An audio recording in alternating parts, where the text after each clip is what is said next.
Psalm 30, verse 1 through 6. I will extol thee, O Lord, for thou hast lifted me up, and hast not made my foes to rejoice over me. O Lord my God, I cried unto thee, and thou hast healed me.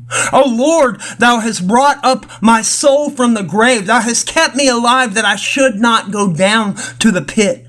Sing unto the Lord, O ye saints of his, and give thanks at the remembrance of his holiness. For his anger endureth but a moment. In his favor is life. Weeping may endure for a night, but joy cometh in the morning. And in my prosperity, I said, I shall never be moved.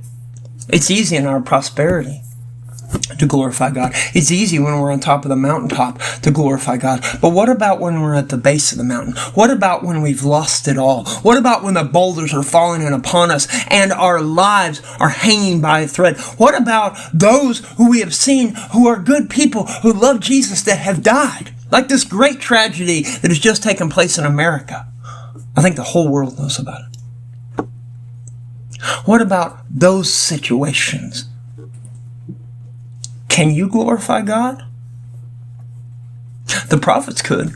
The prophets suffered greatly every day for the Lord, and they glorified him in their suffering. Isaiah was sawed in half.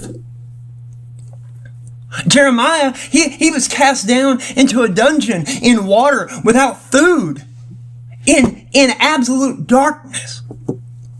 And yet they glorified God unto their death. And today they are with him in glory. Can you, young Christian, glorify God in the midst of your suffering and in your prosperity?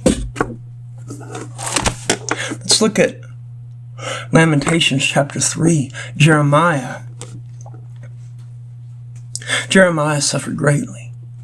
Not only he was cast in the dungeons by his people because he spoke against what they were doing, because they weren't serving God, they were serving themselves. And then he watched Jerusalem burn. And yet, in the midst of all that suffering, Lamentations 3, verse 21 through 24, this I recall to my mind, therefore have I hope. It is of the Lord's mercies that we are not consumed, but because his compassions fail not. They are new every morning. Great is thy faithfulness. The Lord is my portion, saith my soul. Therefore will I have hope in him. Can you hope in Jesus? Even in the midst of your suffering, if you can, you will be with him in glory.